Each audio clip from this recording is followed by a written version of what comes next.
नमस्कार मेरे प्यारे आत्मिक मित्रों।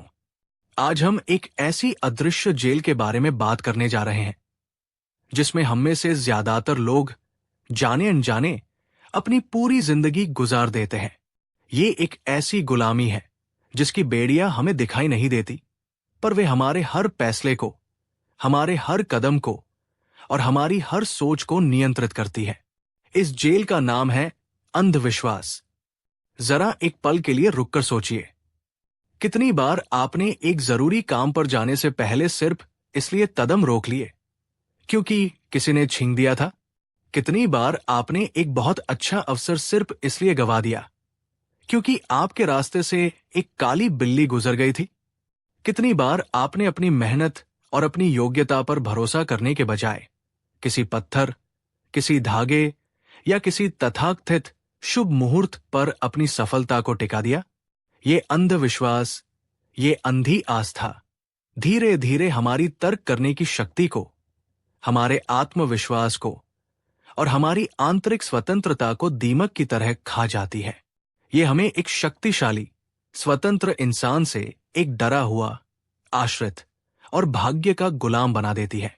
हम अपने जीवन के चालक, ड्राइवर बनने के बजाय एक असहाय यात्री बन जाते हैं जो हर मोड़ पर शकुन अपशकुन के संकेतों का इंतजार करता है। लेकिन सवाल यह है, ये अंधविश्वास जन्म कहां से लेता है? क्या इन तथाकथित संकेतों में कोई सच्चाई है? और क्या इस मानसिक गुलामी से बाहर निकलने का कोई रास्ता है? हां मेरे दोस्तों, इसका रास्ता है। और यह रास्ता आज से 2500 साल पहले उस महाज्ञानी, उस महाक्रांतिकारी तथागत गौतम बुद्ध ने बड़ी ही स्पष्टता और तर्क के साथ पूरी दुनिया को दिखाया था। बुद्ध का जवाब किसी की आस्था पर चोट करना नहीं, बल्कि हर इंसान को उसकी अपनी बुद्धि और अपनी प्रज्ञा के प्रति जगाना था। तो अगर आप भी इन व्यर्थ के डरों और बंधनों से मुक्त होकर एक तर्कसंगत, आत्मविश्वासी और स्वतंत्र जीवन जीना चाहते हैं, तो इस वीडियो को अंत तक बहुत बहुत ध्यान से देखिएगा, क्योंकि आज हम बुद्ध की उन शिक्षाओं की गहराइयों में उतरेंगे जो आपको अपनी जिंदगी की बागडोर वापस अपने हाथों में लेने की शक्ति देंगी। इस मुक्ति की यात्रा को शुरू करने से पहले मेरा आपसे एक छोटा सा निवेदन है। ये ज्ञान हर उस व्यक्ति तक पहुंचना चाहिए जो आज भी इन अदृश्य बेड़ियों में जकड़ा हुआ है। अगर आप भी ऐसा मानते हैं तो इस वीडियो को अभी एक लाइक देकर अपना समर्थन व्यक्त करें और नीचे कमेंट्स में पूरी ईमानदारी से बताइए, क्या कोई ऐसा अंधविश्वास है जिसे आप आज भी जानते या अनजाने में मानते हैं? आपका ये स्वीकार करना ही इस जेल से बाहर निकलने का पहला कदम होगा।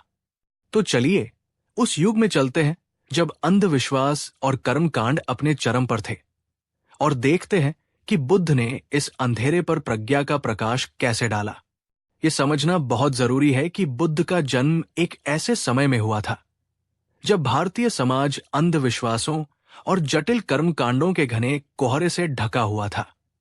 आम आदमी का जीवन हर पल शकुन अपशकुन, शुभ अशुभ और ग्रहनक्षत्रों के भय से नियंत्रित होता था।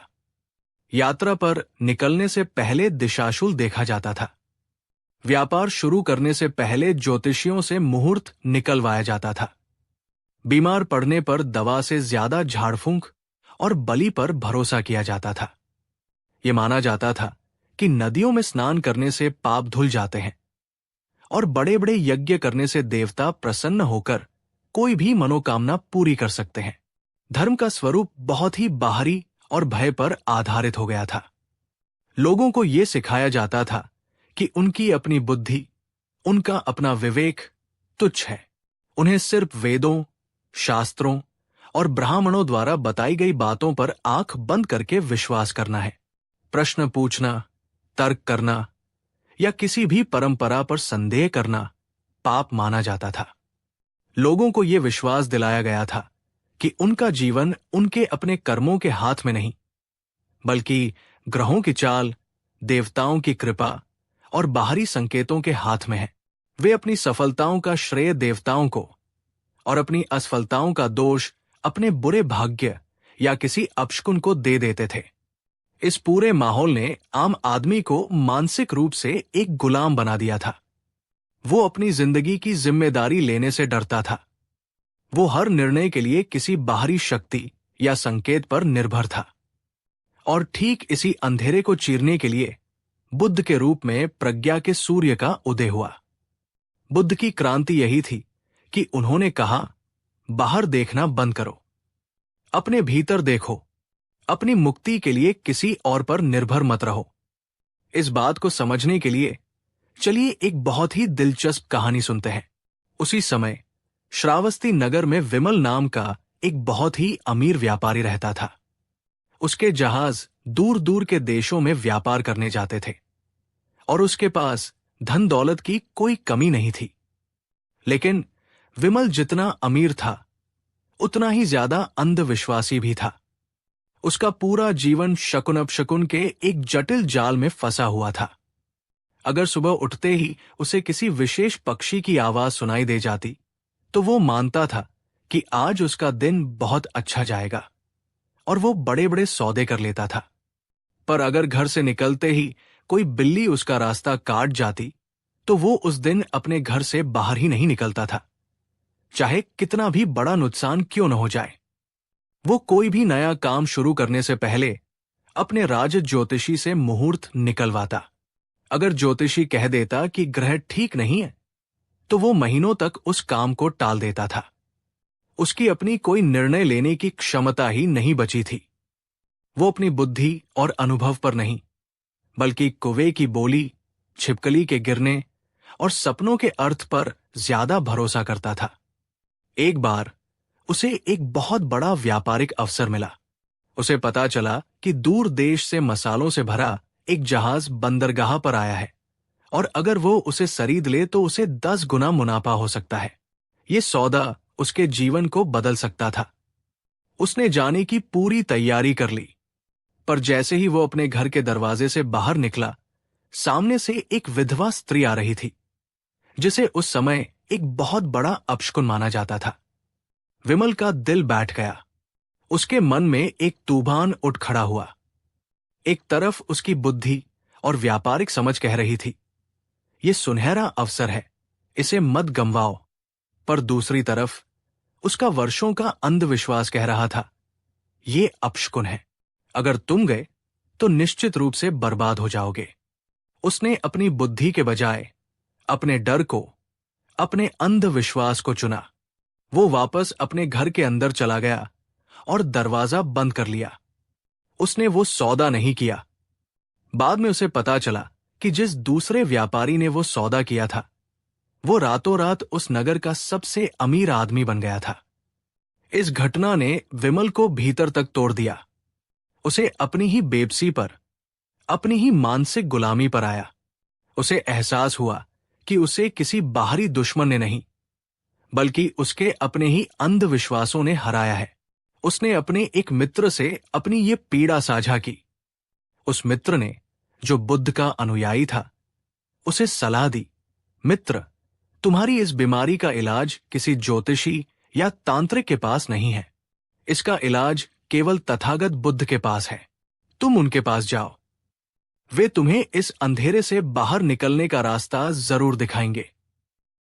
और इसी आशा के साथ विमल, जो अब तक बाहरी संकेतों पर जीता था, पहली बार अपने भीतर से उठी एक आवाज को सुनकर बुद्ध से मिलने के लिए जेतवन विहार की ओर चल पड़ा। दोस्तों, क्या विमल की ये कहानी आपको कहीं न कहीं अपनी सी नहीं लगती? हो सकता है कि हम इतने बड़े स्तर पर न हों, पर क्या हम भी अपने छोटे छोटे निर्णयों में इसी तरह के अंधविश्वासों से प्रभावित नहीं होते? क्या हम भी कभी कभी अपनी तर्क बुद्धि को एक तरफ रखकर किसी व्यर्थ के डर के आगे झुक नहीं जाते? इस पर शांति से विचार जरूर कीजिएगा। विमल जब बुद्ध के पास पहुंचा तो उसने अपनी सारी व्यथा उनके सामने रख दी। उसने पूछा, भगवन, कृपा करके मुझे बताएं, क्या ये शकुन अपशकुन, ये मुहूर्त, ये ग्रहंक्षत्र, क्या ये सब सच होते हैं? क्या हमारा जीवन इन्हीं के द्वारा नियंत्रित होता है? और अगर नहीं तो हम इन पर विश्वास क्यों करते हैं और इनसे कैसे मुक्त हों? बुद्ध ने जो उत्तर दिया वो बौद्ध धर्म का ही नहीं, बल्कि शायद पूरे मानव इतिहास का सबसे क्रांतिकारी, सबसे मुक्तिदायक और सबसे वैज्ञानिक घोषणा पत्र है।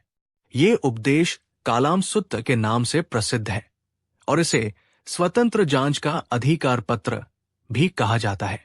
बुद्ध ने विमल और वहां उपस्थित कालाम वंश के लोगों से कहा, हे कालामो, तुम्हारा भ्रमित होना स्वाभाविक है, तुम्हारा संदेह करना स्वाभाविक है। संदेह उठने योग्य विषय में ही संदेह उठा है। फिर उन्होंने वे 10 बातें कहीं जिनके आधार पर किसी भी सिद्धांत को आंख बंद करके स्वीकार नहीं करना चाहिए। बुद्ध ने कहा, 1. किसी बात को सिर्फ इसलिए मत मान लो क्योंकि वह तुम्हें बार बार सुनाई गई है। 2. किसी बात को सिर्फ इसलिए मत मान लो क्योंकि वो पीढ़ी दर पीढ़ी चली आ रही एक परंपरा है, परंपराया। 3. किसी बात को सिर्फ इसलिए मत मान लो क्योंकि वो एक अफवाह है या ज्यादातर लोग उसे मानते हैं, इति किराए। 4. किसी बात को सिर्फ इसलिए मत मान लो क्योंकि वो धर्म ग्रंथों में लिखी हुई है। 5. किसी बात को सिर्फ इसलिए मत मान लो क्योंकि वो तर्क और अनुमान पर आधारित लगती है। 6. किसी बात को सिर्फ इसलिए मत मान लो क्योंकि वह किसी विशेष दृष्टिकोण या दर्शन के अनुरूप है। 7. किसी बात को सिर्फ इसलिए मत मान लो क्योंकि उसे कहने वाला व्यक्ति बहुत आकर्षक या प्रभावशाली लगता है। 8. किसी बात को सिर्फ इसलिए मत मान लो क्योंकि उसे कहने वाला व्यक्ति तुम्हारा गुरु है। 9 और 10. बुद्ध ने अंत में कहा, हे कालामो, जब तुम स्वयं अपनी ही बुद्धि से, अपने ही अनुभव से ये जानो कि ये बातें अकुशल हैं, ये बातें दोषपूर्ण हैं, इन बातों का आचरण करने से अहित और दुख होता है, तो उन बातों को छोड़ दो। और जब तुम स्वयं अपनी ही बुद्धि से, अपने ही अनुभव से ये जानो कि ये बातें कुशल हैं, ये बातें निर्दोष है, इन बातों का आचरण करने से हित और सुख होता है, तो उन बातों को स्वीकार करो और उनका आचरण करो।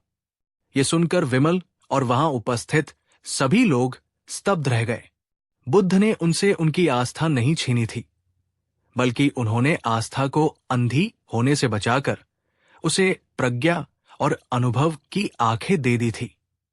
उन्होंने हर इंसान को ये अधिकार और ये जिम्मेदारी दी थी कि वो किसी भी बात को स्वीकार करने से पहले उसे अपनी तर्क, विवेक और अनुभव की कसौटी पर कसे। दोस्तों, ये कालाम सुत्त आज के इस फेक न्यूज और गलत सूचना के युग में कितना ज्यादा प्रासंगिक है। बुद्ध हमें सिखा रहे हैं कि सुनी सुनाई बातों पर नहीं, बल्कि जांची परखी सच्चाई पर विश्वास करो। अगर बुद्ध का ये वैज्ञानिक और तर्कपूर्ण दृष्टिकोण आपको पसंद आया है और आप भी अपने जीवन में इसे अपनाने का संकल्प लेते हैं, तो इस वीडियो को एक जोरदार लाइक जरूर कीजिए। ये समझाने के लिए कि सिर्फ अंधी आस्था बिना सही कर्म के क्यों व्यर्थ है, बुद्ध ने एक बहुत ही रोचक कहानी सुनाई। उन्होंने कहा, एक बार एक व्यक्ति को एक बहुत ही तेज बहती हुई नदी को पार करना था, पर उसे तैरना नहीं आता था और न ही उसके पास नाव थी। वो नदी के इस किनारे पर खड़ा हो गया, उसने हाथ जोड़े और जोर जोर से चिल्लाने लगा, हे उस पार, हे नदी के दूसरे किनारे, कृपा करके यहां आ जाओ ताकि मैं तुम्हारे ऊपर चढ़कर उस पार जा सकूं।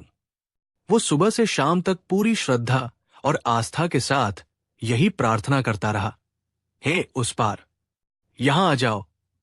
बुद्ध ने विमल से पूछा, अब बताओ विमल, क्या उस व्यक्ति की प्रार्थना से नदी का दूसरा किनारा कभी उसके पास आएगा?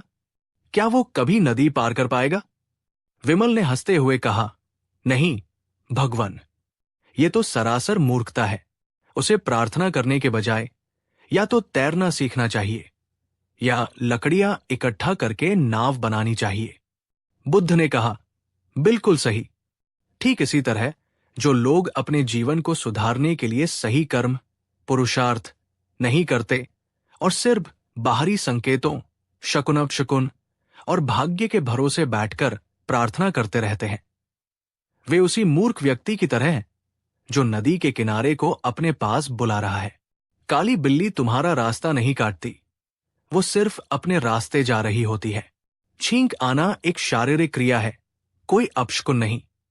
तुम्हारे जीवन की सफलता या असफलता इन बाहरी संकेतों पर नहीं, बल्कि तुम्हारे अपने कर्म पर, तुम्हारी अपनी सोच पर और तुम्हारे अपने विवेकपूर्ण निर्णयों पर निर्भर करती है।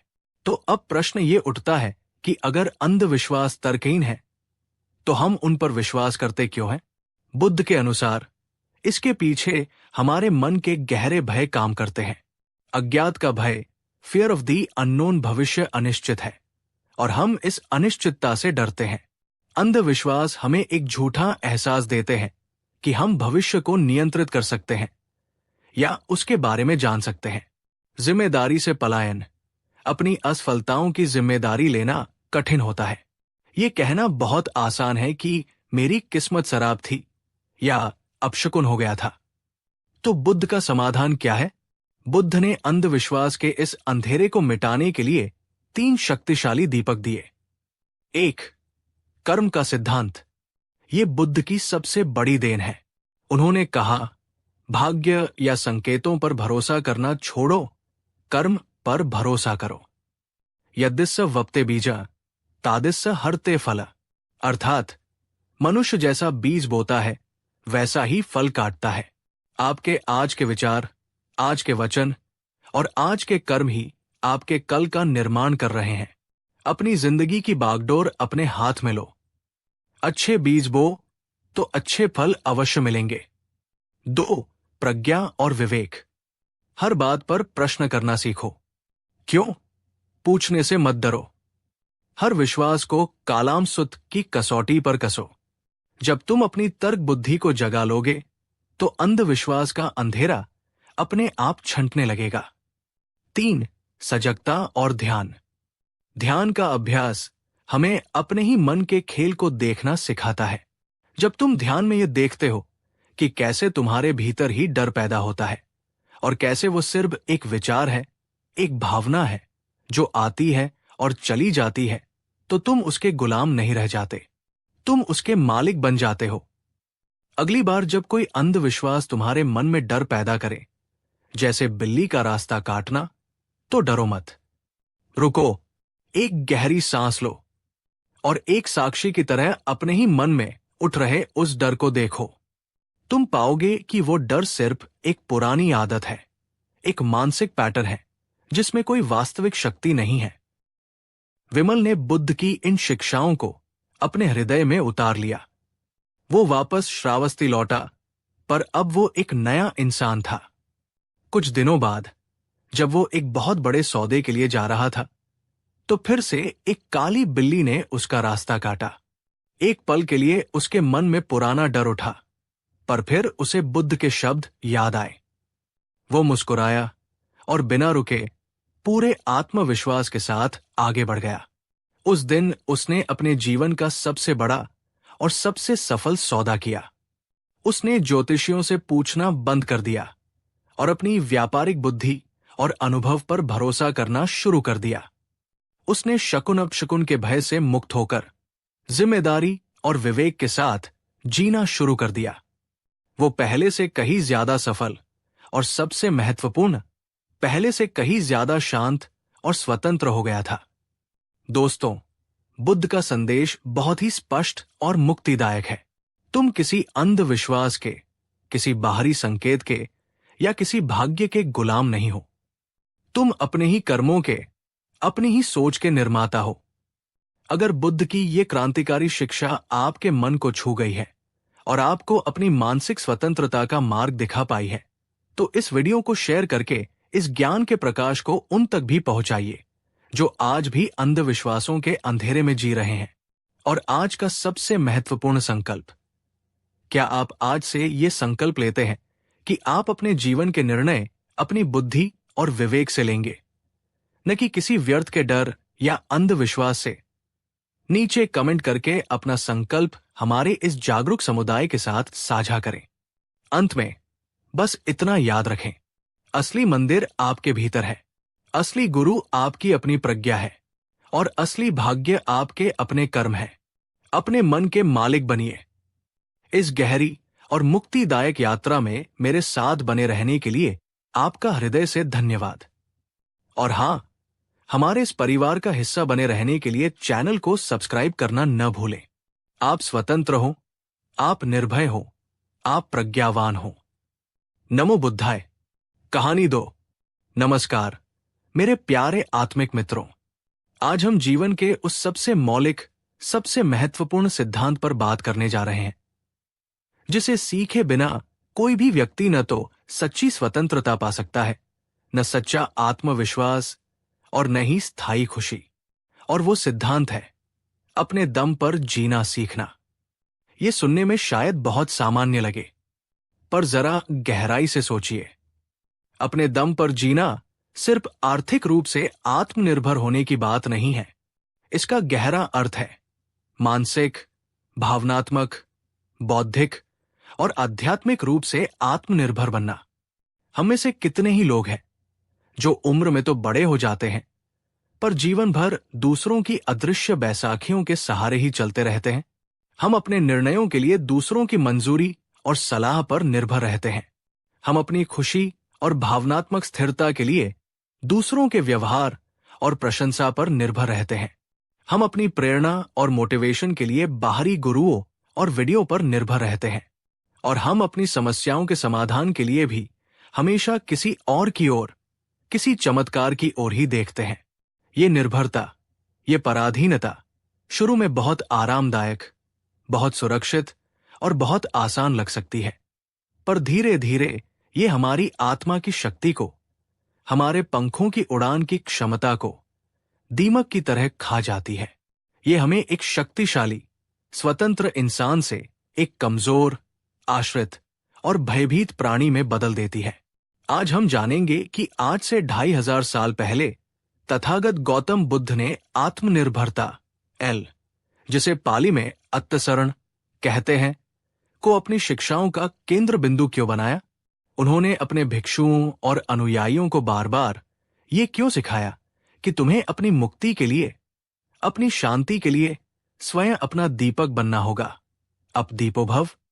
तो अगर आप भी दूसरों पर निर्भरता की इन अदृश्य बेड़ियों को तोड़कर एक आत्मविश्वासी, स्वतंत्र, शक्तिशाली और सही मायने में एक वयस्क जीवन जीना चाहते हैं, तो इस वीडियो को अंत तक बहुत बहुत ध्यान से देखिएगा, क्योंकि आज की ये कहानी और ये ज्ञान आपके भीतर उस सोए हुए स्वाभिमान और उस छिपे हुए बुद्ध को जगा सकता है, जो आपको अपने पैरों पर शान से खड़ा होना सिखाएगा। तो चलिए उस प्रज्ञापूर्ण दृष्टि को जगाने का प्रयास करते हैं, जो हमें दूसरों का हाथ छोड़कर अपना हाथ थामना सिखाती है। अपने दम पर जीने का सबसे बड़ा, सबसे जीवंत और सबसे प्रेरक उदाहरण स्वयं बुद्ध के जीवन से ही शुरू होता है। कल्पना कीजिए, एक राजकुमार जिसका नाम था सिद्धार्थ गौतम। वे कपिलवस्तु के महाराजा शुद्धोधन के इकलौते पुत्र थे। उनके पास वो सब कुछ था जिसके लिए दुनिया तरसती है और जिसे दुनिया सुरक्षा और सुख का पैमाना मानती है। एक विशाल राज्य जो उन्हें विरासत में मिलने वाला था, असीम धन दौलत, प्रेम करने वाले माता पिता, एक अत्यंत सुंदर और समर्पित पत्नी यशोधरा, एक नवजात पुत्र राहुल और हजारों दास दासियां जो उनके एक इशारे पर कोई भी काम करने को तैयार थे। उनका जीवन पूरी तरह से सुरक्षित, आरामदायक और दूसरों की सेवा पर निर्भर था। उन्हें कभी कोई काम खुद नहीं करना पड़ता था। उनके पिता ने उन्हें दुनिया के दुखों से बचाने के लिए एक ऐसा स्वर्ण पिंजरा बना दिया था जहां केवल सुख, सौंदर्य और यौवन ही था। वे चाहते तो अपना पूरा जीवन उसी सुरक्षित और आरामदायक निर्भरता में एक संरक्षित राजकुमार की तरह गुजार सकते थे, पर उनके भीतर एक बेचैनी थी, एक प्यास थी सत्य को जानने की।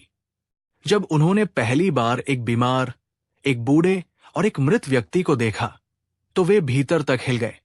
उन्हें यह बोध हुआ कि ये महल, ये धन, ये रिश्ते, ये यौवन कुछ भी स्थायी नहीं है। दुख एक सार्वभौमिक सत्य है और वे इस दुख का स्थायी समाधान खोजना चाहते थे। एक रात 29 वर्ष की आयु में उन्होंने एक ऐसा निर्णय लिया जिसने मानव इतिहास की धारा को बदल दिया।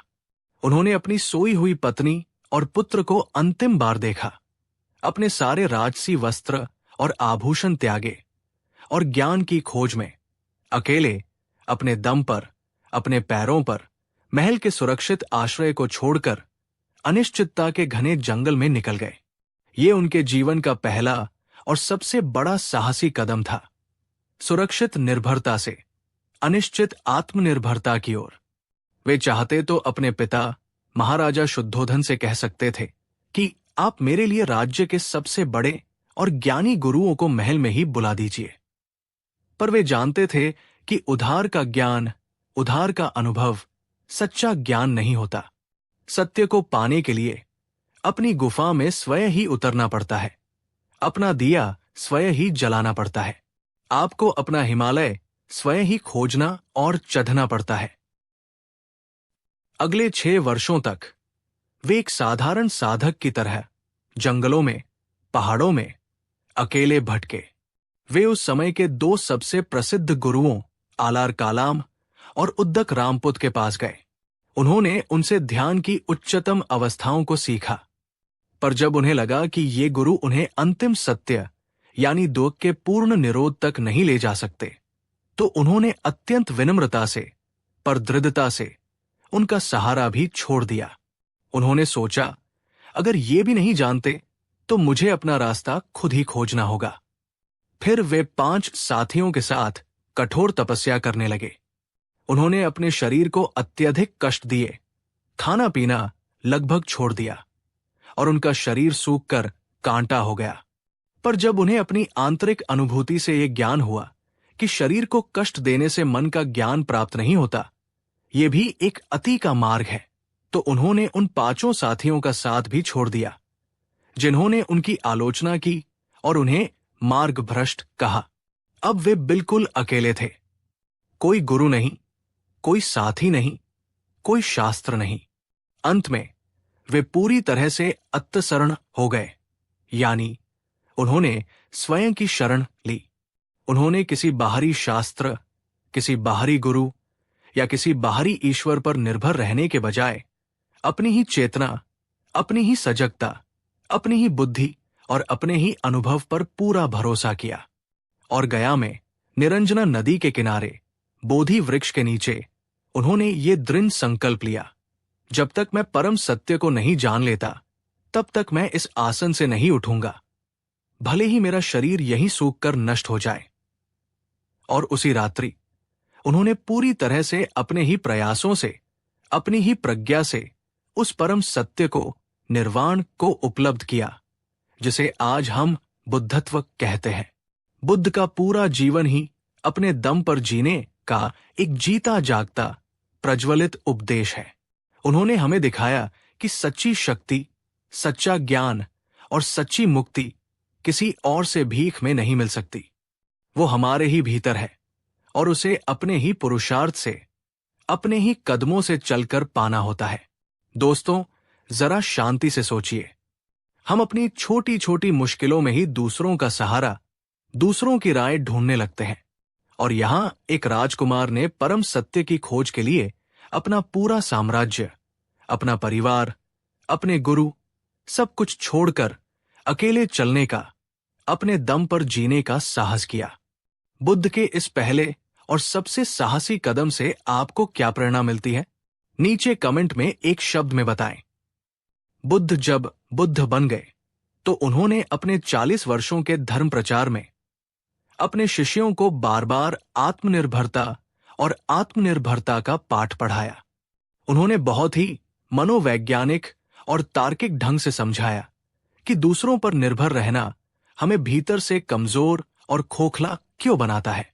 बुद्ध की दृष्टि में निर्भरता के 4 मुख्य विनाशकारी परिणाम हैं। पहला कारण, यह हमारी आंतरिक शक्ति और क्षमताओं के विकास को अवरुद्ध कर देता है। बुद्ध ने एक बहुत ही सुंदर उपमा दी। उन्होंने कहा, जैसे एक पौधा जिसे हमेशा किसी डंडे का सहारा देकर ही बड़ा किया जाए, उसका तना कभी खुद मजबूत नहीं हो पाता। वो हमेशा उस बाहरी सहारे पर ही निर्भर रहेगा। जरा सा सहारा हटाते ही वो हवा के एक हल्के झोंके से ही गिर जाएगा। पर जो पौधा बिना किसी सहारे के अपने दम पर हवा के थपेड़ों, तूफानी बारिश और तेज धूप का सामना करते हुए बड़ा होता है, उसका तना और उसकी जड़ें अत्यंत मजबूत और गहरी हो जाती है।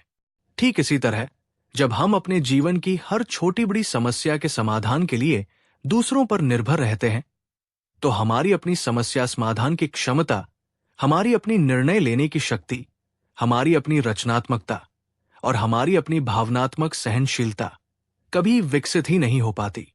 हम मानसिक और भावनात्मक रूप से हमेशा बच्चे ही रह जाते हैं, जो हर मुश्किल में अपने माता पिता की ओर देखते हैं। दूसरा कारण, ये हमें दूसरों का मानसिक और भावनात्मक गुलाम बना देता है। बुद्ध ने समझाया, जब तुम अपनी खुशी, अपनी शांति, अपनी सुरक्षा या अपने आत्मसम्मान के लिए किसी दूसरे व्यक्ति या बाहरी परिस्थिति पर निर्भर होते हो, तो तुम अनजाने में ही अपनी स्वतंत्रता की बागडोर उसके हाथ में दे देते हो। अब तुम वैसे ही जियोगे जैसा वह चाहेगा, तुम वही निर्णय लोगे जो उसे पसंद होगा, और तुम तभी खुश होगे जब वो तुम्हें खुश करना चाहेगा। ये निर्भरता एक मीठा जहर है। शुरू में ये बहुत अच्छा और आरामदायक लगता है कि कोई है जो हमारी देखभाल कर रहा है, जो हमें बता रहा है कि क्या करना है। पर धीरे धीरे ये हमें शक्तिहीन, असहाय और आत्मसम्मान रहित बना देता है। और जब वो सहारा देने वाला व्यक्ति या वो परिस्थिति बदल जाती है या हमें छोड़कर चली जाती है, जो कि अवश्यंभावी है क्योंकि सब कुछ अनित्य है, तो हम पूरी तरह से बिखर जाते हैं, टूट जाते हैं, क्योंकि हमने कभी अपने दम पर खड़ा होना सीखा ही नहीं होता। तीसरा कारण, यह हमें सत्य के सीधे और प्रामाणिक अनुभव से वंचित रखता है। बुद्ध का मार्ग अनुभव का मार्ग था, सिर्फ मानने या विश्वास करने का नहीं। उन्होंने बार बार कहा, यही पस्सिको, अर्थात आओ और स्वयं देखो। उन्होंने कहा, मैं जो कहता हूं उसे सिर्फ इसलिए मत मान लो कि मैं बुद्ध कह रहा हूं। जैसे एक सुनार सोने को कसौटी पर कसकर उसे तपाकर उसकी परीक्षा करता है, वैसे ही तुम भी मेरी शिक्षाओं को अपने जीवन की कसौटी पर कसो, उनका प्रयोग करो। और जब तुम्हें स्वयं उनका अनुभव हो, जब तुम स्वयं देखो कि वे तुम्हारे दुख को कम कर रही हैं और तुम्हें शांति दे रही हैं, तभी उन्हें स्वीकार करो। जब तुम दूसरों के बताए रास्ते पर आंख बंद करके चलते हो, तो तुम एक अंधे व्यक्ति की तरह हो जो किसी और के कंधे पर हाथ रखकर चल रहा है। तुम मंजिल तक पहुंच भी जाओ तो भी तुम्हें रास्ते का कोई ज्ञान, कोई अनुभव नहीं होगा। पर जब तुम अपनी आंखें खोलकर, अपनी बुद्धि का प्रयोग करके, ठोकरें खाकर, गिरकर, संभलकर अपना रास्ता खुद बनाते हो, तो तुम मंजिल पर एक ज्ञानी की तरह पहुंचते हो। तुम्हें रास्ते के हर पत्थर, हर मोड़, हर फूल और हर कांटे का प्रामाणिक अनुभव होता है। यही सच्चा ज्ञान है, यही सच्ची प्रज्ञा है। चौथा कारण, ये कर्म के सिद्धांत के विरुद्ध है। बुद्ध की सबसे बड़ी शिक्षाओं में से एक है कर्म का सिद्धांत। मनुष्य जैसा बीज बोता है, वैसा ही फल काटता है। आपके सुख और दुख का कारण कोई बाहरी ईश्वर, कोई भाग्य या कोई दूसरा व्यक्ति नहीं है। आपके सुख और दुख का कारण आपके अपने ही कुशल और अकुशल कर्म है। जब हम दूसरों पर निर्भर रहते हैं, तो हम अनजाने में ही अपने जीवन की जिम्मेदारी लेने से बचते हैं। हम अपनी असफलताओं का दोष दूसरों पर या भाग्य पर मत देते हैं। आत्मनिर्भरता का अर्थ है अपने जीवन की, अपने कर्मों की और उनके परिणामों की पूरी जिम्मेदारी लेना। ये कहना कि मेरा जीवन मेरी रचना है और इसे बदलने की शक्ति भी मेरे ही हाथ में है। दोस्तों, बुद्ध का ये गहन विश्लेषण हमें आईना दिखाता है। क्या आप भी अपने जीवन में किसी ऐसे व्यक्ति को जानते हैं जो अत्यधिक निर्भरता के कारण अपनी पूरी क्षमता को कभी उपयोग ही नहीं कर पाया? अगर बुद्ध की ये शिक्षा आपको आत्मनिर्भरता के गहरे महत्व को समझा रही है, तो इस वीडियो को एक लाइक करें और कमेंट में बताएं कि इन 4 कारणों में से कौन सा कारण आपको सबसे ज्यादा सोचने पर मजबूर करता है। अपने दम पर जीने का, अपने पैरों पर चलने का ये संदेश इतना केंद्रीय और महत्वपूर्ण था कि बुद्ध ने अपने जीवन की अंतिम घड़ियों में, अपने महापरिनिर्वाण से ठीक पहले, इसे अपनी सबसे महत्वपूर्ण और अंतिम शिक्षा के रूप में दोहराया। उनके सबसे प्रिय शिष्य आनंद, जो बुद्ध से अत्यंत प्रेम करते थे और उन पर पूरी तरह निर्भर थे, बुद्ध के जाने की बात सोचकर फूट फूट कर रो रहे थे। उन्होंने बुद्ध से पूछा, भगवन, आपके बिना हमारा क्या होगा?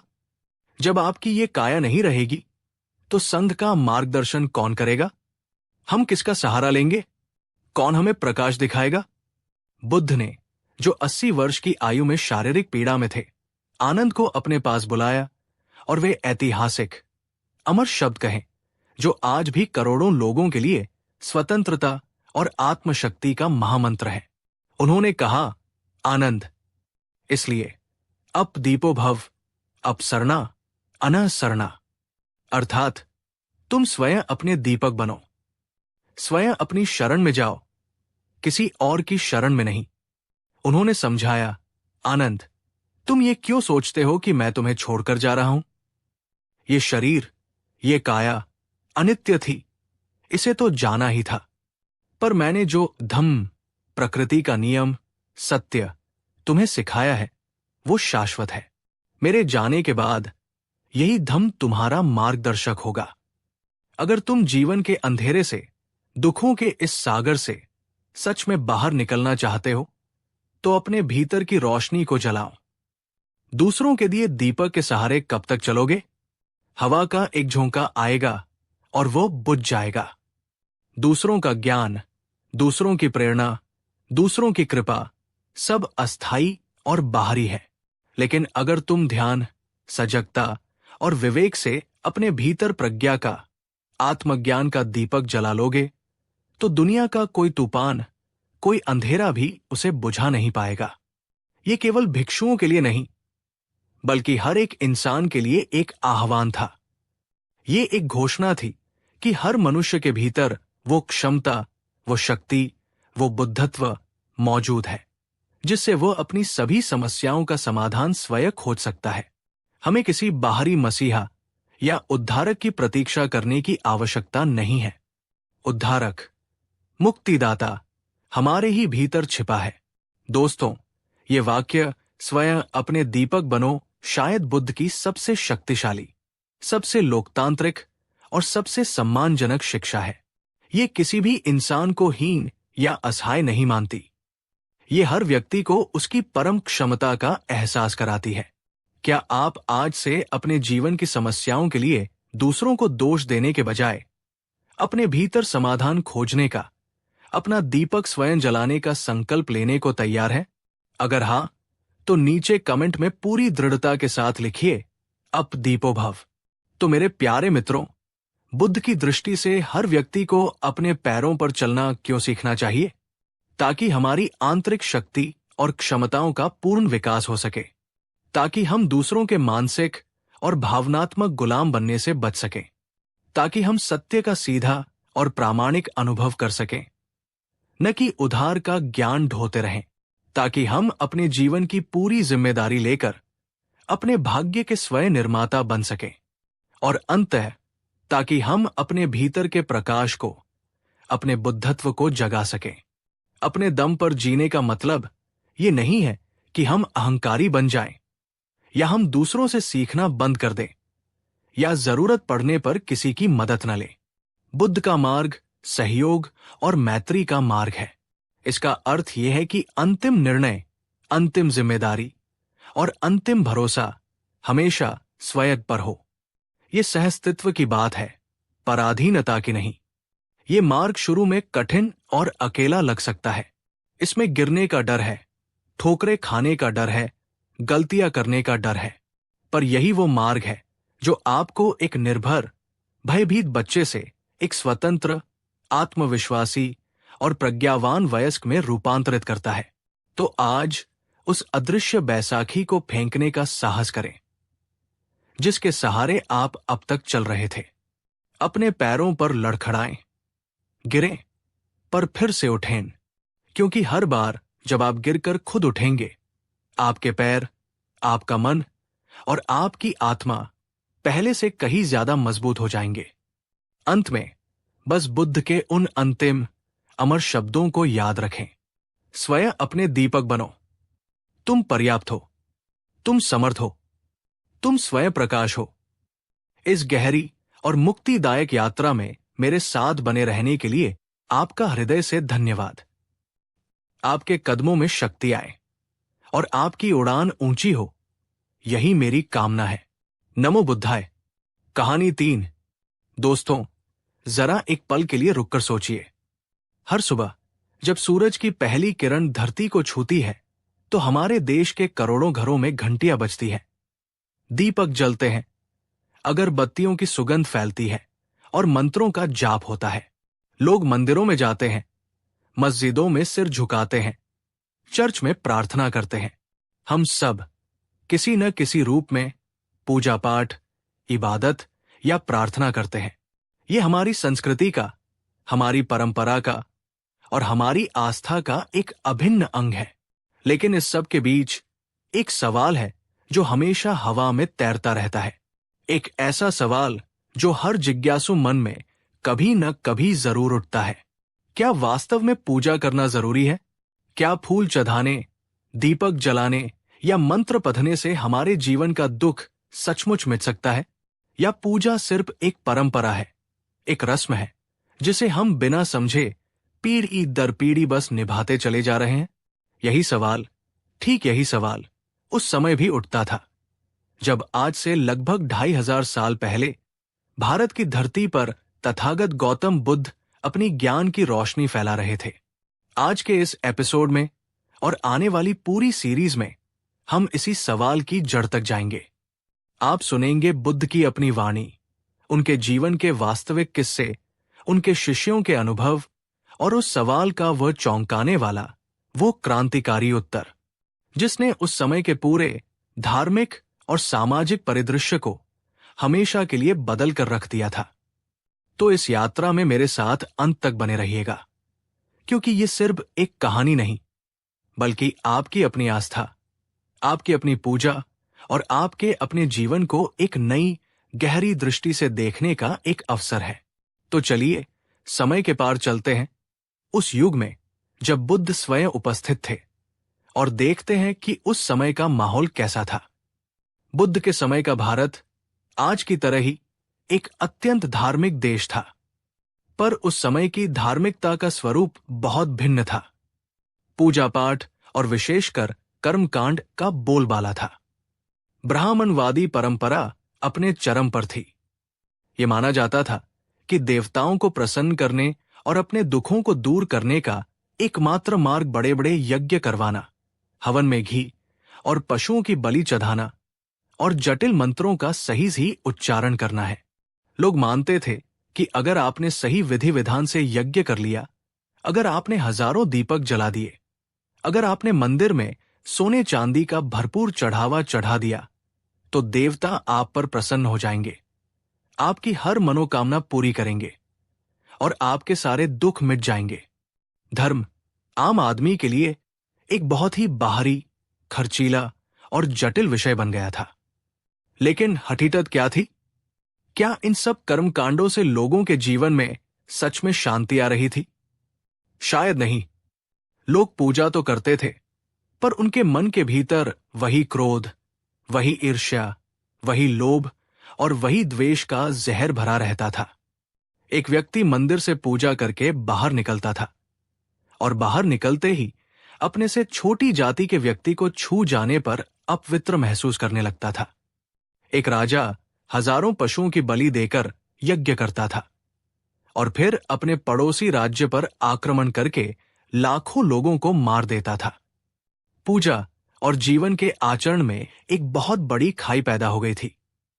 धर्म सिर्फ एक बाहरी दिखावा, एक रस्म बनकर रह गया था, जिसका आत्मा की शुद्धि से कोई लेना देना नहीं था। क्या आज भी आपको यह खाई नजर नहीं आती? क्या आपने कभी किसी ऐसे व्यक्ति को देखा है जो मंदिर में तो बड़े श्रद्धा भाव से पूजा करता है, पर मंदिर से बाहर निकलते ही किसी तरीब से या अपने घर के सदस्यों से ही बदसलूकी से बात करता है? अगर हां, तो समझिए यही माहौल बुद्ध के समय भी था। और बुद्ध इसी पाखंड पर प्रहार करने आए थे। एक दिन की बात है, बुद्ध राजगृह के पास वैणुवन विहार में ठहरे थे। सुबह का समय था। सूरज की हल्की सुनहरी किरणें बांस के झुरमुटों से छनकर आ रही थी और वातावरण में एक अद्भुत शांति व्याप्त थी। सैकड़ों लोग, भिक्षु और गृहस्थ बुद्ध को सुनने के लिए मौन होकर बैठे थे। उसी भीड़ में एक श्रद्धालु खड़ा हुआ। उसका नाम कश्यप था। वो एक धनी व्यापारी था और अत्यंत श्रद्धालु भी। उसके माथे पर चंदन का तिलक लगा था, गले में तुलसी की माला थी और उसके हाथ में पूजा की एक सुंदर थाली थी जिसमें फूल, फल और एक जलता हुआ दीपक था। वह धीरे धीरे आगे आया, बुद्ध के चरणों में अपनी थाली रखी, उन्हें प्रणाम किया और हाथ जोड़कर बोला, भगवान, तथागत, मैं जीवन भर से ईश्वर की पूजा करता आया हूं।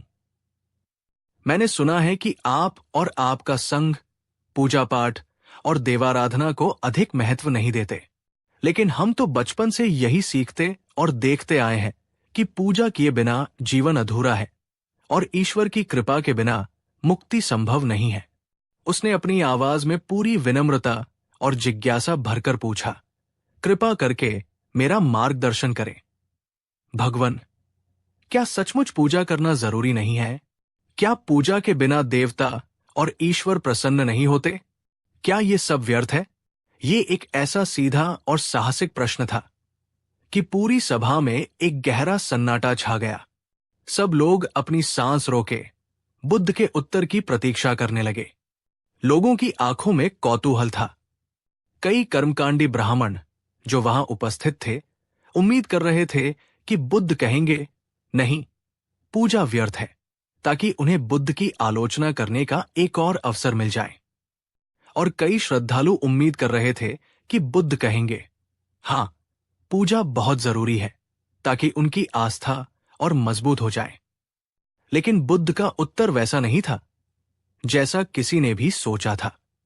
बुद्ध ने तुरंत कोई उत्तर नहीं दिया। वे बस मुस्कुराए, एक शांत, गहरी और रहस्यमयी मुस्कान, और वे ध्यानमग्न होकर उस व्यक्ति की ओर उसकी आंखों में झांकते हुए बस देखते रहे। कुछ पल का मौन, पर वो मौन किसी भी शब्द से ज्यादा शक्तिशाली था। ऐसा लगा जैसे उस मौन में ही बुद्ध ने आधा उत्तर दे दिया हो। फिर बुद्ध ने अपनी शांत और मधुर वाणी में कहा, कश्यप, तुम्हारे प्रश्न का उत्तर देने से पहले मैं तुमसे कुछ पूछना चाहता हूं। मुझे बताओ, तुम पूजा क्यों करते हो? तुम्हारा उद्देश्य क्या है? भगवान, मैं देवताओं और ईश्वर को प्रसन्न करने के लिए पूजा करता हूं। और उन्हें प्रसन्न करके तुम क्या पाना चाहते हो? मैं चाहता हूं कि मेरे जीवन के सभी दुख दूर हो जाएं, मेरा परिवार और मेरा व्यापार सुखी और समृद्ध रहे, और मृत्यु के पश्चात मुझे स्वर्ग की प्राप्ति हो। बुद्ध ने धीरे से सिर हिलाया और कहा, तो तुम मानते हो कि फूल चढ़ाने से, दीपक जलाने से तुम्हारे दुख दूर हो सकते हैं? हां प्रभु, यही तो हमें हमारे शास्त्रों और हमारी परंपराओं ने सिखाया है। बुद्ध की मुस्कान और भी गहरी हो गई। उन्होंने अपने हाथ से कश्यप द्वारा चढ़ाई गई पूजा की थाली में रखे हुए दीपक की लौ की ओर इशारा किया और एक बहुत ही सरल पर गहरा प्रश्न पूछा, कश्यप, अगर ये सुंदर दीपक जल रहा हो पर तुम इसमें और तेल न डालो, तो क्या ये अपनी रोशनी देता रहेगा? कश्यप, नहीं प्रभु, तेल समाप्त होते ही वो बुझ जाएगा। और अगर इस दीपक में तेल तो भरपूर हो पर उसकी बाती ही गीली या खराब हो, तो क्या ये जलेगा? नहीं प्रभु, तब भी ये नहीं जलेगा। बुद्ध ने अपनी भेदक दृष्टि से कश्यप को देखते हुए कहा, तो फिर सोचो कश्यप, अगर तुम्हारा जीवन रूपी दीपक अज्ञान, क्रोध, लोभ और मोह के कीचड़ से भरा हुआ है, अगर तुम्हारे चित्त रूपी बाती ही मैली है, तो सिर्फ बाहरी पूजा पाठ का घी डालने से तुम्हारे भीतर प्रज्ञा का, करुणा का और शांति का शुद्ध प्रकाश कैसे फैलेगा? यह सुनकर कश्यप और पूरी सभा स्तब्ध रह गई। बुद्ध ने एक ही प्रश्न में पूजा के पूरे कर्मकांड की नींव को हिला दिया था। बुद्ध ने अपनी बात को आगे बढ़ाते हुए कहा, कश्यप, पूजा करना बुरा नहीं है, श्रद्धा रखना भी बुरा नहीं है, पर अगर तुम्हारी पूजा सिर्फ एक अंधी परंपरा है, एक यांत्रिक क्रिया है, जिसका तुम्हारे आचरण पर, तुम्हारे मन पर कोई प्रभाव नहीं पड़ रहा, तो उसका कोई मूल्य नहीं है। वो ऐसा ही है जैसे एक सुंदर पर सुगंध रहित फूल। सच्ची पूजा तब होती है जब तुम्हारे भीतर करुणा, प्रेम, दया, शील और सत्य की ज्योति जलती है। सच्ची पूजा केवल मंदिर के गर्भगृह में नहीं, बल्कि तुम्हारे जीवन के हर कर्म में प्रकट होनी चाहिए। फिर बुद्ध ने इस बात को और स्पष्ट करने के लिए एक छोटी सी कहानी सुनाई। कथा, दो पड़ोसी। एक गांव में दो पड़ोसी रहते थे। पहला व्यक्ति, जिसका नाम सोमदत्त था, वो अत्यंत धार्मिक माना जाता था। वो रोज सुबह शाम मंदिर जाता, घंटों तक पूजा करता, लंबे लंबे मंत्रों का जाप करता और हर पूर्णिमा को विशेष अनुष्ठान करवाता था। उसका दूसरा पड़ोसी था धर्मपाल। धर्मपाल पूजा पाठ में ज्यादा विश्वास नहीं करता था। वो कभी कभार ही मंदिर जाता था, पर वो एक अत्यंत ईमानदार और नेक दिल इंसान था। वो पूरी लगन से अपने खेतों में मेहनत करता था, हमेशा सच बोलता था, गांव के हर गरीब और बीमार व्यक्ति की निस्वार्थ भाव से मदद करता था, और उसने कभी किसी भी जीव को जानबूझकर कोई दुख नहीं पहुंचाया था। गांव के ज्यादातर लोग कहते, सोमदत्त कितना बड़ा भक्त है, कितना धार्मिक है, वो जरूर स्वर्ग जाएगा। और ये धर्मपाल तो नास्तिक है, उसे तो नर्क में भी जगह नहीं मिलेगी। लेकिन जब किसी ने उनके जीवन को ध्यान से देखा, तो पाया कि पूजा करने वाला सोमदत्त मन ही मन अपने पड़ोसी धर्मपाल की अच्छी फसल से ईर्ष्या करता था। वो ग्राहकों से झूठ बोलकर अपना सामान बेचता था, और वो अपनी पत्नी और बच्चों पर अक्सर क्रोध करता था। जबकि धर्मपाल, जो पूजा नहीं करता था, उसका हृदय इतना साफ था कि उसके मन में किसी के लिए कोई द्वेष नहीं था। उसके कर्म इतने अच्छे थे कि पूरा गांव उसका सम्मान करता था, और उसका स्वभाव इतना शांत था कि उसके घर में हमेशा प्रेम का वातावरण रहता था। कहानी समाप्त करके बुद्ध ने पूरी सभा से पूछा, अब आप सब बताइए, इन दोनों में से असली पूजा कौन कर रहा है? ईश्वर या प्रकृति का सच्चा सम्मान कौन कर रहा है? पूरी सभा ने एक साथ एक स्वर में उत्तर दिया, धर्मपाल। बुद्ध मुस्कुराए और बोले, यही मेरे प्रश्न का उत्तर है, कश्यप। सच्ची पूजा तुम्हारे बाहरी कर्मकांडों में नहीं, तुम्हारे आंतरिक गुणों और तुम्हारे नैतिक आचरण में है। यह सुनकर भक्त कश्यप की आंखों से अज्ञान का पर्दा हट गया। उसे अपनी भूल का एहसास हुआ। उसने बुद्ध से हाथ जोड़कर फिर पूछा, तो प्रभु, क्या इसका अर्थ यह है कि हमें मंदिर जाना, दीपक जलाना, ये सब छोड़ देना चाहिए? बुद्ध ने बहुत ही सुंदर और संतुलित उत्तर दिया, जो आज हम सब के लिए भी एक मार्गदर्शक सिद्धांत है। उन्होंने अपनी गहरी और शांत आवाज में कहा, नहीं कश्यप, पूजा मत छोड़ो, श्रद्धा को मत त्यागो, पर अपनी पूजा को केवल एक बाहरी, निर्जीव कर्मकांड मत रहने दो। अपनी पूजा को एक जीवंत, आंतरिक साधना बनाओ। जब तुम मंदिर में दीपक जलाओ, तो साथ ही अपने भीतर भी करुणा और प्रज्ञा का दीपक जलाने का संकल्प लो। जब तुम ईश्वर के सामने सिर झुकाओ, तो साथ ही अपने भीतर के अहंकार को भी झुकाने का प्रयास करो। जब तुम माला फेरो, तो साथ ही अपने मन में चल रहे नकारात्मक विचारों की माला को भी पवित्र बनाने की कोशिश करो। और जब तुम मंदिर से बाहर निकलो, तो उस पूजा की शांति और प्रेम को अपने हर कर्म में, हर व्यक्ति के प्रति अपने व्यवहार में प्रकट होने दो। अगर तुम्हारी पूजा तुम्हें एक बेहतर, एक अधिक शांत, एक अधिक करुणामय इंसान नहीं बना रही है, तो वो सिर्फ एक रस्म है। और अगर तुम्हारी पूजा तुम्हें भीतर से रूपांतरित कर रही है, तो वही असली साधना है, वही सच्ची भक्ति है। ये सुनकर कश्यप और पूरी सभा के लोग स्तब्ध थे। ये उत्तर किसी ने नहीं सोचा था। ये न तो पूजा का अंधा समर्थन था और न ही उसका खंडन। ये हां और ना से कहीं परे एक बहुत ही गहरा और व्यावहारिक मार्ग था। और इसी तरह बुद्ध ने यह स्पष्ट किया कि पूजा का असली अर्थ भीतर की शुद्धि है, न कि बाहरी आडंबर। दोस्तों, यही था हमारे इस पहले एपिसोड का संदेश। बुद्ध ने हमें यह नहीं कहा कि पूजा मत करो। उन्होंने हमें सिखाया कि पूजा कैसे करें, सजगता के साथ, समझ के साथ और अपने जीवन को रूपांतरित करने के इरादे के साथ। अगले एपिसोड में हम जानेंगे कि बुद्ध ने पूजा और साधना के बीच क्या सूक्ष्म अंतर समझाया और उन्होंने क्यों कहा कि ध्यान सभी प्रकार की पूजाओं से कहीं श्रेष्ठ और शक्तिशाली है। इस एपिसोड को समाप्त करने से पहले मैं आपसे पूछना चाहता हूं, क्या आप मानते हैं कि पूजा तभी सार्थक है जब वो आपके क्रोध को कम करे, आपके मन को शांत करे और आपके जीवन को बेहतर बनाए? नीचे कमेंट में अपने विचार जरूर लिखिए। दोस्तों, पिछले एपिसोड में हमने अपनी यात्रा को एक बहुत ही गहरे, एक बहुत ही महत्वपूर्ण प्रश्न पर छोड़ा था। श्रावस्ती का एक धनी और श्रद्धालु भक्त कश्यप तथागत गौतम बुद्ध के समक्ष खड़ा था और उसने पूरी सभा के सामने ये प्रश्न पूछा था जो आज भी हम सबके मन में गूंजता है। भगवन, क्या पूजा करना जरूरी है?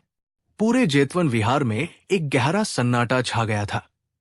लोग अपनी सांसें रोके बुद्ध के उत्तर की प्रतीक्षा कर रहे थे, क्योंकि उस दौर में पूजा पाठ, यज्ञ और कर्मकांड को ही धर्म का, मुक्ति का एकमात्र मार्ग माना जाता था।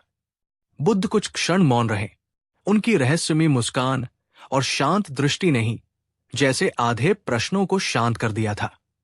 उन्होंने कश्यप से उसके पूजा करने का उद्देश्य पूछा और फिर एक जलते हुए दीपक का उदाहरण देकर यह सिद्ध कर दिया था कि जब तक मनरूपी बाती और जीवन रूपी दीपक ही अशुद्ध हो, तो बाहरी पूजा का घी उसे कैसे रोशन कर सकता है? आज इस दूसरे एपिसोड में हम जानेंगे कि बुद्ध ने इस मौन के बाद अपना पहला, विस्तृत और क्रांतिकारी उत्तर क्या दिया। हम सुनेंगे बुद्ध की वो गहन शिक्षा जो हमें बाहरी पूजा और आंतरिक परिवर्तन के बीच का संबंध समझाती है। हम जानेंगे कि बुद्ध की दृष्टि में असली दीपक कौन सा है जिसे जलाए बिना जीवन का अंधेरा कभी नहीं मिट सकता। तो इस यात्रा में मेरे साथ अंत तक बने रहिएगा, क्योंकि बुद्ध का ये पहला उत्तर ही इतना शक्तिशाली है कि ये आपके पूजा करने के और जीवन को देखने के पूरे नजरिए को बदल सकता है। तो चलिए बुद्ध की उस अमृतवाणी को सुनने के लिए अपने हृदय के पात्र को खाली करते हैं। जब पूरी सभा बुद्ध के उत्तर की प्रतीक्षा कर रही थी, तब बुद्ध ने अपनी शांत और मधुर वाणी में धीरे धीरे कहना शुरू किया। बुद्ध, कश्यप और यहां उपस्थित सभी सज्जनों, ध्यान से सुनो। अगर केवल बाहरी पूजा करने से ही मुक्ति मिलती, तो आज मंदिरों में रखी पत्थर की मूर्तियां सबसे पहले मुक्त हो चुकी होती, क्योंकि उनकी पूजा तो दिन रात हजारों लोग करते हैं। अगर केवल बाहरी दीपक जलाने से ही मन का अंधकार मिटता, तो आज सुनारों और तेल बेचने वालों के हृदय सबसे ज्यादा प्रकाशमय होते, क्योंकि वे तो दिन भर दीपकों और तेल के बीच ही रहते हैं। ये सुनकर सभा में एक हलचल मच गई। ये एक ऐसी सीधी और तर्कपूर्ण बात थी जिसे कोई काट नहीं सकता था। बुद्ध ने आगे कहा, सुनो, दीपक बाहर जलाना बहुत आसान है, कोई भी जला सकता है, पर असली दीपक, सच्चा दीपक अपने भीतर जलाना अत्यंत कठिन है। और जब तक भीतर का दीपक न जले, तब तक बाहरी हजारों दीपक मिलकर भी जीवन में सच्चा प्रकाश नहीं ला सकते। गांव के लोग और कश्यप चौंक गए। उनके मन में एक साथ यही प्रश्न उठा, भीतर का दीपक, इसका क्या अर्थ है? ये कौन सा दीपक है जो भीतर जलता है? बुद्ध ने लोगों के मन के इस प्रश्न को समझ लिया। उन्होंने एक बहुत ही सरल और सुंदर उदाहरण दिया। बुद्ध, मान लो कोई कुम्हार एक सुंदर मिट्टी का घड़ा बनाता है। वो उस घड़े पर बाहर से बहुत ही सुंदर रंगरोगन करता है, उस पर आकर्षक चित्रकारी करता है। वो घड़ा बाहर से देखने में अत्यंत मनमोहक लगता है, लेकिन वो उस घड़े को आग में पकाना भूल जाता है। अब बताओ, उस घड़े का क्या होगा? क्या तुम उसमें पानी भर सकते हो? सभा में से किसी ने कहा, नहीं प्रभु, जैसे ही उसमें पानी डालेंगे वो कच्ची मिट्टी का घड़ा गल जाएगा, टूट जाएगा। बुद्ध ने कहा, बिल्कुल सही। अब जरा सोचो, तुम्हारा जीवन भी उसी मिट्टी के घड़े की तरह है। तुम रोज सुबह सुबह पूजा पाठ के सुंदर रंग इस पर चढ़ाते हो। तुम तिलक लगाते हो, माला पहनते हो, मंत्र पढ़ते हो। बाहर से तुम बहुत धार्मिक, बहुत सुंदर दिखते हो, लेकिन तुम अपने मन को, अपने चरित्र को शील, सदाचार और ध्यान की अग्नि में पकाना भूल जाते हो। और फिर जैसे ही तुम मंदिर से बाहर निकलकर जीवन के यथार्थ में कदम रखते हो, तो क्रोध की एक छोटी सी ठोकर, लोभ का एक छोटा सा प्रलोभन या अपमान का एक छोटा सा छींटा, और तुम्हारा ये कच्चा सुंदर दिखने वाला घड़ा टूटकर बिखर जाता है। तुम्हारी सारी पूजा, सारा धर्म धुल जाता है। तो बताओ कश्यप, तुम्हारी उस बाहरी पूजा का, उस बाहरी रंगरोगन का क्या फल हुआ? अगर तुम्हारी पूजा के बाद भी तुम्हारे हृदय में वही क्रोध, वही लोभ, वही ईर्ष्या और वही द्वेष का कीचड़ भरा रहता है, तो तुम्हारी पूजा केवल एक बाहरी रस्म है, एक आत्म प्रवंचना, सेल्फ डिसेप्शन है। वो साधना नहीं है। ये ऐसा ही है जैसे कोई मिट्टी के बर्तन पर बाहर से तो सोने का पानी चढ़ा दे, पर भीतर का कीचड़ वैसा का वैसा ही रहने दे। बुद्ध ने अपनी बात को और भी जीवंत बनाने के लिए अपने सामने बैठे लोगों को उनके ही जीवन से जुड़ी एक कहानी सुनाई। उन्होंने कहा, कुछ समय पहले मैं एक ऐसे गांव से गुजर रहा था जहां धर्म की बड़ी धूम थी। गांव के बीचों बीच एक बहुत ही भव्य मंदिर था। वहां दिन रात घंटियां बजती थीं, ऊंची आवाज में मंत्रों का पाठ होता था, और रोज शाम को भव्य आरती होती थी जिसमें पूरा गांव शामिल होता था। ये सब देखकर मेरे एक शिष्य ने कहा, भगवन, ये गांव तो बड़ा ही धार्मिक और शांत प्रतीत होता है। मैंने कहा, रुको आनंद, जो बाहर दिखता है जरूरी नहीं कि वही भीतर की सच्चाई हो। हम उस गांव में कुछ दिन ठहरे और हमने क्या देखा? हमने देखा कि जो लोग मंदिर में सबसे ऊंची आवाज में भजन गाते थे, वही लोग घर जाकर अपनी पत्नी और बच्चों पर सबसे ज्यादा चिल्लाते थे। जो लोग मंदिर में सबसे बड़ा दान देते थे, वही लोग बाजार में सबसे ज्यादा झूठ और बेईमानी करते थे। उस गांव के लोग खेतों की सीमा को लेकर, पानी को लेकर और छोटी छोटी बातों पर एक दूसरे से लड़ते रहते थे। रिश्तों में दरारें थी, दिलों में दुश्मनी थी। एक दिन उस गांव के मुखिया ने मुझसे पूछा, भगवन, हमारे गांव में तो इतनी पूजा पाठ होती है, हम धर्म कर्म में कोई कमी नहीं रखते, फिर भी हमारे जीवन में, हमारे गांव में शांति क्यों नहीं है? हमारे झगड़े खत्म क्यों नहीं होते? मैंने उससे सिर्फ एक ही सवाल पूछा। बुद्ध ने कहा, मुखिया जी, आप पूजा तो बहुत करते हैं, पर क्या आप कभी अपने मन को भी बदलते हैं? मुखिया चुप हो गया, क्योंकि उसके पास और पूरे गांव वालों के पास इस बात का कोई जवाब नहीं था। वे पूजा तो करते थे, पर अपने मन के भीतर भरे क्रोध, ईर्ष्या और लोभ को बदलने का कोई प्रयास नहीं करते थे। बुद्ध ने ये कथा सुनाकर कश्यप से पूछा, कश्यप, पूजा का असली फल क्या है? धन दौलत पाना या मन का परिवर्तन? कश्यप ने सिर झुकाकर कहा, भगवन, मन का परिवर्तन। बुद्ध बोले, तो फिर जो पूजा तुम्हारे मन को ही नहीं बदलती, जो तुम्हारे क्रोध को करुणा में, तुम्हारी ईर्ष्या को मैत्री में और तुम्हारे लोभ को संतोष में नहीं बदलती, वो पूजा अधूरी है, वो निष्फल है। अब बुद्ध अपनी शिक्षा के सबसे गहरे बिंदु पर आए। उन्होंने अपने शिष्यों और पूरी सभा से एक प्रश्न किया, तुम लोग मंदिरों में, अपने घरों में मेरी मूर्तियों के आगे दीपक क्यों जलाते हो? एक शिष्य ने कहा, भगवन, हम अंधकार को मिटाने के लिए, प्रकाश फैलाने के लिए दीपक जलाते हैं। दूसरे ने कहा, प्रभु, हम देवताओं को और आपको अपना सम्मान और अपनी श्रद्धा प्रकट करने के लिए दीपक जलाते हैं। बुद्ध ने धीरे से सिर हिलाया और कहा, तुम्हारी भावना अच्छी है, पर तुम्हारी समझ अधूरी है। नहीं, असली दीपक वो नहीं है जो बाहर के अंधकार को मिटाए। असली दीपक वह है जो तुम्हारे भीतर के मन के अंधकार को मिटाए। और मन का अंधकार क्या है?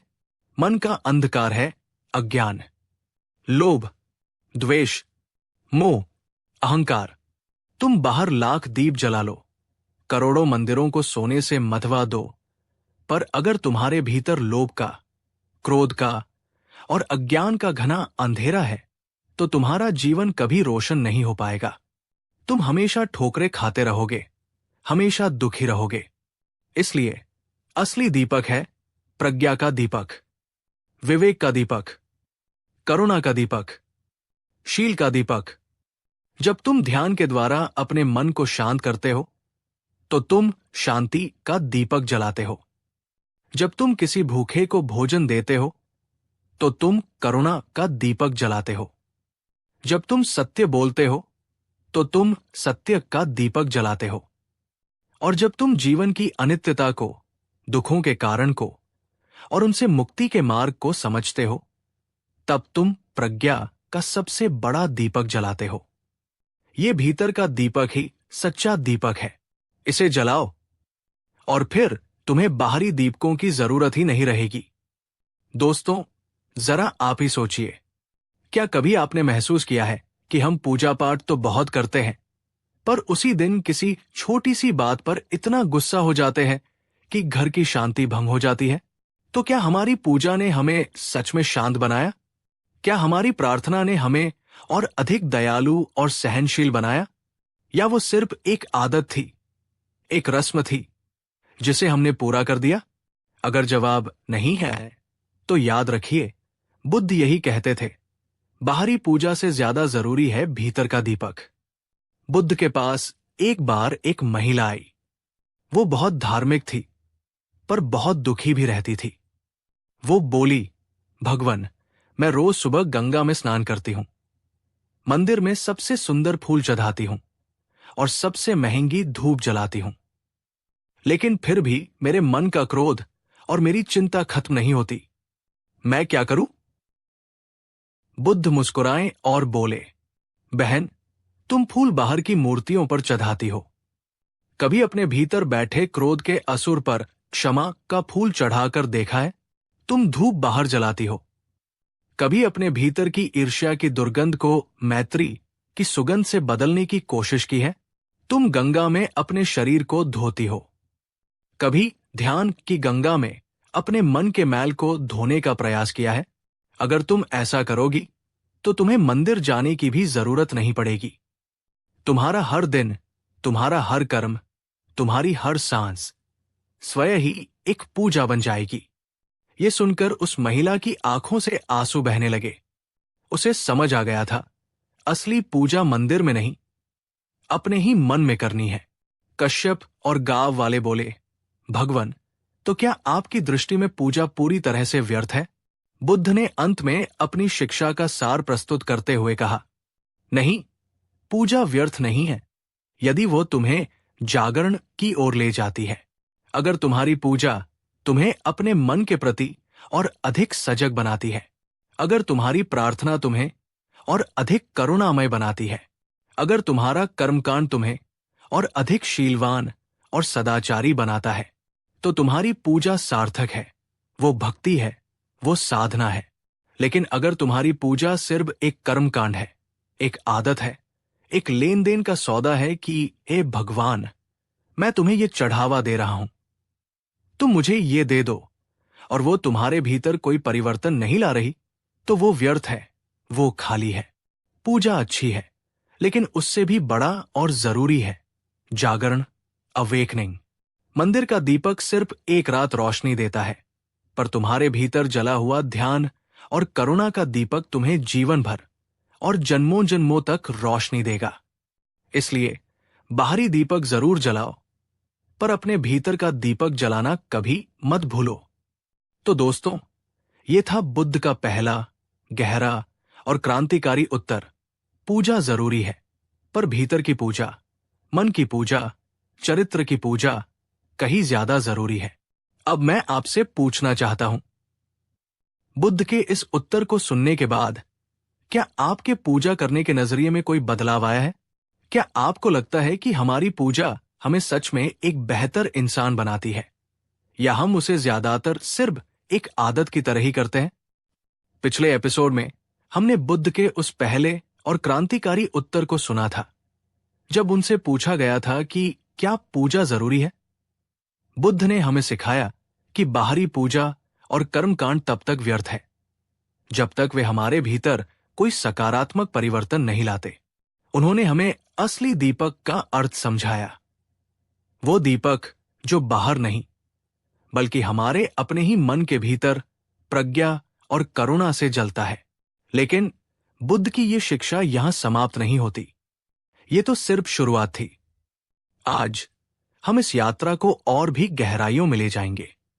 आज हम जानेंगे कि जब लोगों ने बुद्ध से ये पूछा कि अगर बाहरी पूजा अधूरी है तो फिर असली साधना क्या है, हमें वास्तव में करना क्या चाहिए जिससे हमारा जीवन रूपांतरित हो सके। इस सवाल का जो उत्तर बुद्ध ने दिया वो सच कहूं तो आज भी हमारे सभी धार्मिक विश्वासों और कर्मकांडों को चुनौती देता है और हमें एक ऐसे मार्ग पर ले जाता है जो बाहर की मूर्तियों से हटकर हमारे ही भीतर की यात्रा पर केंद्रित है। तो इस एपिसोड को अंत तक बहुत ध्यान से देखिएगा, क्योंकि आज आप पूजा, भक्ति, बोध और साधना के बीच के उस सूक्ष्म अंतर को जानेंगे जिसे समझे बिना हमारी सारी धार्मिकता अधूरी रह सकती है। तो चलिए जानते हैं कि बुद्ध की दृष्टि में असली साधना का स्वरूप क्या है। एक बार की बात है, श्रावस्ती नगरी में विशाखा नाम की एक महिला रहती थी। विशाखा एक धनी परिवार से थी और अत्यंत धार्मिक प्रवृत्ति की थी। उसकी दिनचर्या बहुत ही नियमित और पवित्र थी। वो हर दिन सूर्योदय से पहले उठती, नदी में स्नान करती, स्वच्छ वस्त्र पहनती और फिर अपने घर के मंदिर में बैठकर घंटों तक भगवान की मूर्ति के सामने पूजा पाठ करती। वो सबसे सुंदर और ताजे फूल चढ़ाती, शुद्ध घी का दीपक जलाती और पूरी श्रद्धा से मंत्रों का जाप और भजन कीर्तन करती। उसे देखने वाला कोई भी व्यक्ति यही कहता, देखो ये महिला कितनी धार्मिक है, कितनी बड़ी भक्त है, इसका जीवन कितना पवित्र होगा। लेकिन एक बहुत ही अजीब और विरोधाभासी बात थी। जैसे ही विशाखा पूजा घर से बाहर निकलती, वो एक बिल्कुल ही अलग इंसान बन जाती। अगर उसकी नौकरानी से घर की सफाई में जरा सी भी चूक हो जाती तो उसका गुस्सा 7वें आसमान पर पहुंच जाता। वो अपने बच्चों पर छोटी छोटी बातों के लिए चिल्लाती रहती और अपने पति से उसकी हर समय कोई न कोई शिकायत बनी रहती। उसका चेहरा पूजा से पहले जितना शांत और सौम्य लगता था, पूजा के बाद सांसारिक व्यवहार में उतना ही कठोर और अशांत हो जाता था। लोग समझ नहीं पाते थे। वे सोचते, जो स्त्री ईश्वर के इतने निकट है उसके मन में इतनी अशांति, इतना क्रोध क्यों है? और ये सिर्फ लोगों की ही नहीं बल्कि स्वयं विशाखा की भी पीड़ा थी। वो खुद भी अपनी इस हालत से बहुत दुखी थी। वो सोचती, मैं इतनी पूजा करती हूं, इतनी भक्ति करती हूं, फिर भी मेरे मन में शांति क्यों नहीं आती? क्यों मुझे बार बार गुस्सा, ईर्ष्या और लालच के विचार घेर लेते हैं? मेरी पूजा में कहाँ कमी रह जाती है? एक दिन अपनी इसी आंतरिक घुटन से तंग आकर वो महिला तथागत बुद्ध के पास पहुंची, जो उस समय जेतवन विहार में ठहरे हुए थे। उसने बुद्ध को प्रणाम किया और आंखों में आंसू भरकर अपनी सारी समस्या कह सुनाई। उसने पूछा, भगवन, मैं रोज पूरी श्रद्धा से पूजा करती हूं, फिर भी मेरे मन को शांति क्यों नहीं मिलती? मेरा क्रोध कम क्यों नहीं होता? मेरी साधना निष्फल क्यों जा रही है? बुद्ध मुस्कुराए। उनकी मुस्कान में गहरी करुणा और समझ थी। उन्होंने धीरे से कहा, पुत्री, तुम पूजा करती हो, ये बहुत अच्छा है, तुम्हारी श्रद्धा भी सच्ची है, लेकिन जरा एक बात सोचो, तुम्हारी पूजा का स्थान कहाँ है? मंदिर में या तुम्हारे अपने जीवन में? उन्होंने आगे कहा, तुम दीपक बाहर जलाती हो, पर क्या तुमने कभी ये देखने की कोशिश की कि तुम्हारे भीतर का अंधेरा कितना गहरा है? क्या वो बाहरी दीपक उस भीतरी अंधेरे को मिटा पाया है? विशाखा चौंक गई। उसने कभी इस तरह से नहीं सोचा था। बुद्ध ने अपनी बात को और स्पष्ट करने के लिए पास रखा एक सुंदर कांसे का बर्तन उठाया। वो बर्तन बाहर से इतना साफ था कि उसमें चेहरा भी देखा जा सकता था। वो शीशे की तरह चमक रहा था। उन्होंने महिला से कहा, पुत्री, इस बर्तन को देखो। ये बाहर से कितना स्वच्छ और चमकीला है, पर अगर मैं तुम्हें बताऊं कि इसके भीतर गंदगी और विष भरा हुआ है, तो क्या तुम इसमें से जल पीना चाहोगी? महिला ने घबराकर कहा, नहीं प्रभु, बिल्कुल नहीं। बाहर की सुंदरता का क्या लाभ अगर भीतर विष भरा हो? बुद्ध ने कहा, ठीक वैसे ही तुम्हारी पूजा पाठ से तुम बाहर से बहुत धार्मिक और पवित्र दिखती हो, जैसे ये चमचमाता हुआ बर्तन। लेकिन अगर तुम्हारे मनरूपी बर्तन के भीतर क्रोध, ईर्ष्या, लोभ और घृणा की गंदगी भरी हुई है, तो तुम्हारी वो बाहरी पूजा केवल एक दिखावा है, एक छलावा है। वो तुम्हारी आत्मा को तृप्त नहीं कर सकती। अब बुद्ध ने असली साधना के रहस्य को उजागर किया। उन्होंने समझाया, पुत्री, असली साधना ये नहीं है कि तुम दिन में कितनी बार और कितने घंटे दीपक जलाती हो। असली साधना यह है कि तुम अपने भीतर के क्रोध, लोभ और अज्ञान के कितने अंधेरे को जला पाती हो। अगर तुम्हारी पूजा के बाद भी तुम अपनी वाणी से दूसरों को दुख देते हो, तो तुम्हारी वो पूजा अधूरी है। अगर तुम्हारे मंत्र जाप के बाद भी तुम्हारे भीतर दूसरों के प्रति ईर्ष्या और द्वेष का भाव बना रहता है, तो तुम्हारी वो साधना व्यर्थ है। असली पूजा है क्रोध को करुणा से बदलना। असली साधना है लोभ को संतोष से बदलना। और असली भक्ति है अज्ञान को प्रज्ञा से बदलना। जब तक तुम्हारा धर्म तुम्हें भीतर से रूपांतरित नहीं करता, जब तक वो तुम्हारे आचरण में, तुम्हारी वाणी में और तुम्हारे विचारों में नहीं उतरता, तब तक वो सिर्फ एक बोझ है, एक कर्मकांड है। दोस्तों, जरा शांति से अपने जीवन के बारे में सोचकर देखिए। क्या हमारे घरों में भी अक्सर ऐसा नहीं होता? हम सुबह सुबह पूरे भक्तिभाव से पूजा करते हैं और फिर ऑफिस जाते ही किसी सहकर्मी से झगड़ा करने लगते हैं। हम मंदिर में जाकर माथा टेकते हैं, पर सड़क पर किसी तरीब को देखकर मुंह फेर लेते हैं। हम घर में घंटी तो बजाते हैं, पर किसी जरूरतमंद की पुकार नहीं सुन पाते। तो बताइए, क्या ये पूजा सचमुच पूजा है या फिर केवल एक आदत, एक कर्मकांड, एक सामाजिक औपचारिकता? अगर आप भी इस गहरे प्रश्न पर सोचने के लिए मजबूर हुए हैं, तो कृपया इस वीडियो को एक लाइक कीजिए और नीचे कमेंट में बताइए, पूजा के बाद आप ज्यादातर कैसा महसूस करते हैं? शांत या पहले जैसा ही?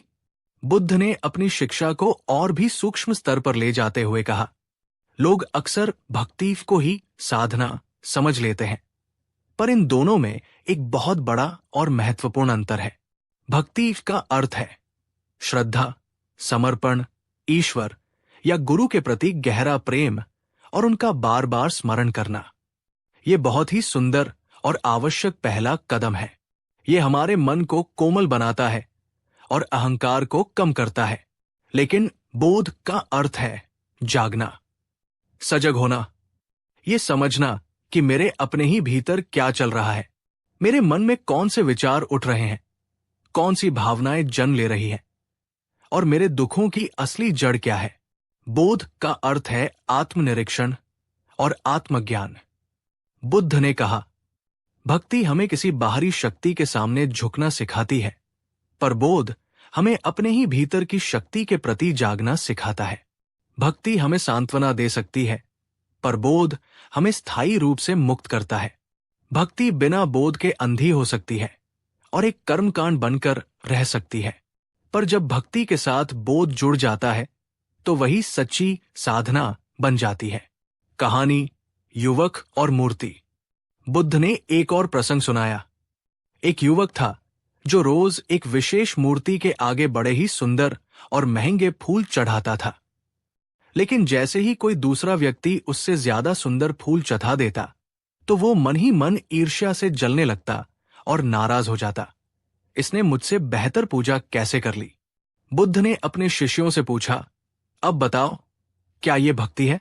अगर तुम्हारी पूजा से तुम्हारा अहंकार, तुम्हारी ईर्ष्या और तुम्हारा क्रोध और भी ज्यादा बढ़ रहा है, तो ऐसी पूजा तुम्हें ऊपर उठाएगी या और भी नीचे गिरा देगी? शिष्य शर्मिंदा हुए।